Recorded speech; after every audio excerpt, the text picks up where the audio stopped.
ಹೆಚ್ಚಿನ ಮಕ್ಕಳು ಬಾಲಿವುಡ್ ಅಲ್ಲಿ ಸಿನಿಮಾದಲ್ಲಿ ಏನ್ ಬರುತ್ತೋ ಅದೇ ನಿಜ ಅಂತ ಮೊದಲು ಮಾಡೋದು ಡ್ರೆಸ್ ಚೇಂಜ್.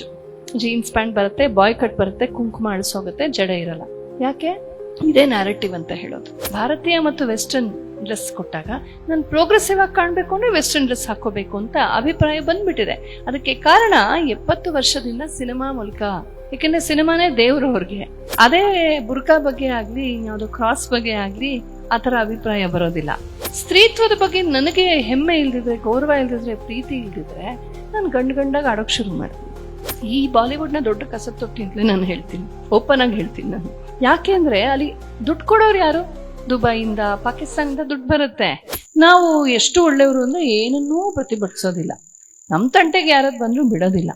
ಪಕ್ಕದ ಮನೆಯವ್ರು ಏನಾದ್ರು ಅವರು ಕಸ ಗುಡಿಸುವಾಗ ಒಂದ್ ಸ್ವಲ್ಪ ಕಸ ಈ ಕಡೆ ಬಂದ್ರೆ ಜಗಳಕ್ಕೆ ನಿಂತ್ಕೊಂಡ್ಬಿಡ್ತೀವಿ.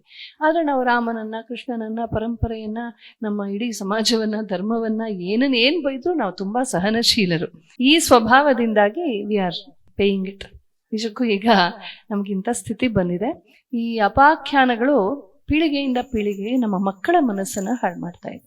ನಮ್ಮ ಮಕ್ಕಳು ನಿಜ ಫ್ಯಾಕ್ಟ್ಸ್ ಅನ್ನ ನೋಡೋಕ್ಕಿಂತ ನ್ಯಾರೇಟಿವ್ಸ್, ಫ್ಯಾಕ್ಟ್ಸ್ ಅಂಡ್ ನ್ಯಾರೇಟಿವ್ಸ್ ಅಂತ ಎರಡಿದೆ. ಫ್ಯಾಕ್ಟ್ ಅಂದ್ರೆ ವಾಸ್ತವ, ನ್ಯಾರೇಟಿವ್ ಅಂದ್ರೆ ಅದರ ಕುರಿತಾದ ಅಭಿಪ್ರಾಯ. ಈ ಅಭಿಪ್ರಾಯಗಳ ಲೋಕದಲ್ಲೇ ಇರ್ತಾರೆ. ಹೆಚ್ಚಿನ ಮಕ್ಕಳು ಬಾಲಿವುಡ್ ಅಲ್ಲಿ ಸಿನಿಮಾದಲ್ಲಿ ಏನ್ ಬರುತ್ತೋ ಅದೇ ನಿಜ ಅಂತ. ಅಲ್ಲಿ ಸ್ತ್ರೀಯನ್ನ ಹೆಂಗ್ ತೋರಿಸ್ತಾರೆ? ಸಭ್ಯ ಸುಂದರವಾಗಿ ಅಲಂಕಾರ ಮಾಡ್ಕೊಂಡು, ಸೀರೆ ಉಟ್ಕೊಂಡು, ಕುಂಕುಮ ಇಟ್ಕೊಂಡು, ಜಡೆ ಹಾಕೊಂಡು, ಬಹಳ ಸಂಸ್ಕೃತಿ ಸಂಪನ್ನಳಾದಂತ ಸ್ತ್ರೀ ಯಾವಾಗ್ಲೂ ಶೋಷಿತಳು.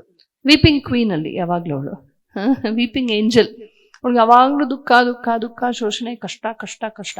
ಅವಳೇನಾದ್ರೂ ನನ್ನ ಕಷ್ಟಕ್ಕೆ ನಾನೇ ಪರಿಹಾರ ಕಂಡ್ಕೋಬೇಕು ಅಂತ ಎಂಪವರ್ಡ್ ವುಮೆನ್ ಆಗೋಕ್ ಹೊರಟ್ಲು ಅಂತಂದ್ರೆ ಮೊದ್ಲು ಮಾಡೋದು dress change.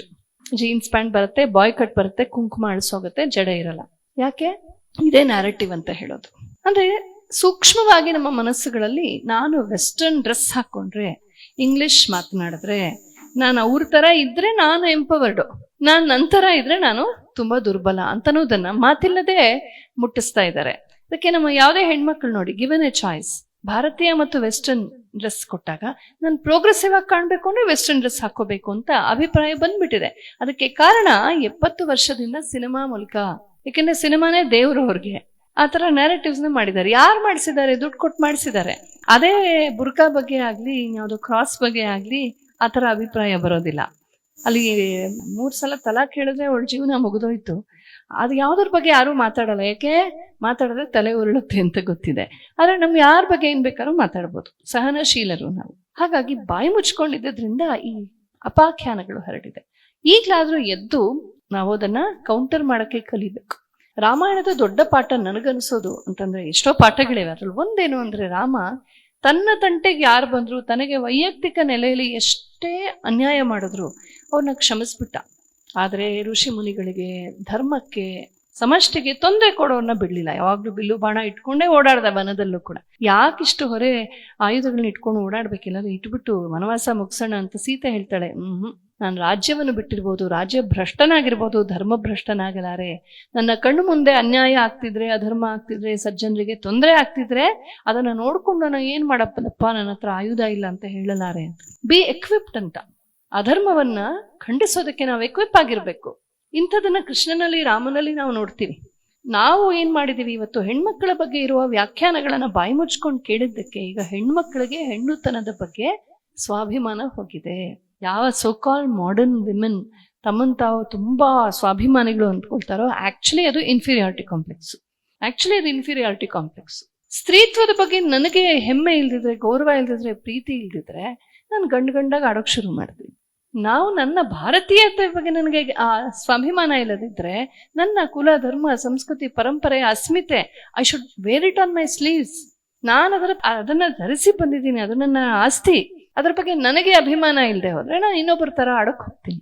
A master will never follow. Masterly attitude ಏನಂದ್ರೆ ನಾವೇ ಶುಡ್ ಪಯನಿಯರ್ ದ ಚೇಂಜ್. ಆದ್ರೆ ದಾಸ್ಯ ಏನ್ ಹೇಳುತ್ತೆ? ಇನ್ನೊಬ್ಬರನ್ನ ಕಾಪಿ ಚೆಕ್ ಮಾಡು ಅಂತ. ಇವತ್ತು ಅಮೆರಿಕಾದ ಕಾಪಿ ಪೇಸ್ಟ್ ಮಾಡೆಲ್ ಆಗಿ ನಮ್ಮ ಯೂತ್ ತಯಾರಾಗ್ತಿರೋದು ಎಲ್ಲಿ? ಬರೀ ಅರ್ಬನ್ ಯೂತ್ ಅಷ್ಟೇ. ಯಾಕೆ ತಯಾರಾಗ್ತಿದ್ದಾರೆ ಅಂದ್ರೆ ಈ ನ್ಯಾರೇಟಿವ್ ಇಂದಾಗಿ. ಇದನ್ನ ಉಲ್ಟಾ ಮಾಡ್ಬೇಕು ನಾವು. ಉಲ್ಟಾ ಮಾಡ್ತಾ ಇಲ್ಲ ನಾವು. ಈ ಬಾಲಿವುಡ್ ನ ದೊಡ್ಡ ಕಸತ್ತೊಟ್ಟಿ ಅಂತಲೇ ನಾನು ಹೇಳ್ತೀನಿ, ಓಪನ್ ಆಗಿ ಹೇಳ್ತೀನಿ ನಾನು. ಯಾಕೆ ಅಂದ್ರೆ ಅಲ್ಲಿ ದುಡ್ಡು ಕೊಡೋರು ಯಾರು? ದುಬೈಯಿಂದ, ಪಾಕಿಸ್ತಾನದಿಂದ ದುಡ್ಡು ಬರುತ್ತೆ. ಅವ್ರು ಹೇಳ್ಕೊಡ್ತಾರೆ ಹಿಂದಿನ ಎಷ್ಟು ಕರಪ್ಟ್ ಮಾಡಿದ್ದಾರೆ ನೋಡಿದೀರಾ ನೀವು? ಹಿಂದಿನಲ್ಲಿ ಎಷ್ಟು ಉರ್ದು ಪದಗಳು ಬಂದ್ಬಿಟ್ಟೆ. ದೇಶ್ ಹೋಗಿ ವತನ್ ಬಂತು, ಮುಹ್ ಹೋಗಿ ಶಕಲ್ ಬಂತು, ಭಾವನಾ ಹೋಗಿ ಜಸ್ಬಾತೆ ಬಂತು, ಪರೀಕ್ಷಾ ಹೋಗಿ ಇಂತಿಹಾ ಬಂತು, ಪ್ರತೀಕ್ಷಾ ಹೋಗಿ ಇಂತಜಾರ್ ಬಂತು. ಅಂದ್ರೆ ಹೀಗೆ ಒಂದು ಕಡೆಯಿಂದ ನಮ್ಮ ವೃಷಭಾವತಿ ನದಿನ ನಾವು ಗಲೀಜ್ ಮಾಡ್ದಂಗೆ ಸನಾತನ ಧರ್ಮ ಹರಿತಾ ಇದೆ. ಗಲೀಜ್ ಮಾಡ್ತಾ ಬಂದ್ರು ಭಾಷೆಯನ್ನ, ಭಾವನೆಯನ್ನ, ವೇಷವನ್ನ, ಭೂಷವನ್ನ. ನಾವು ನಮ್ಮನ್ನು ಮಾಡರ್ನ್ ಅಂತ ಅನ್ಕೊಂಡಿದೀವಲ್ಲ, ಆಕ್ಚುಲಿ ವಿ ಆರ್ ಕಾಪಿಚೆಟ್ ಸ್ಲೇವ್ಸ್. ಇದು ನಮ್ಗೆ ಅರ್ಥ ಆಗ್ತಾ ಇಲ್ಲ. ಯಾವತ್ತು ಅರ್ಥ ಆಗತ್ತೋ ಆವತ್ತು ನಮ್ಮ ದೇಶ ನಿಜವಾದ ಅರ್ಥದಲ್ಲಿ ವೈಚಾರಿಕವಾಗಿಯೂ ಸ್ವತಂತ್ರವಾಗಿದೆ ಅಂತ ನಾನು ಘಂಟಾಘೋಷವಾಗಿ ಹೇಳ್ತೀನಿ. ಈಗ ನಾವು ಪೊಲಿಟಿಕಲಿ ಫ್ರೀ ಅಷ್ಟೇ, ವೈಚಾರಿಕ ಸ್ವಾತಂತ್ರ್ಯ ಎಷ್ಟರ ಮಟ್ಟಿಗೆ ಉಳಿಸ್ಕೊಂಡಿದ್ದೀವಿ. ನಮ್ಮ ತನದ ಬಗ್ಗೆ ನಮ್ಗೆ ಹೆಮ್ಮೆ ಇರಬೇಕು, ನಮ್ಮ ಅಸ್ಮಿತೆಯನ್ನ ಉಳಿಸ್ಕೊಳ್ಬೇಕು.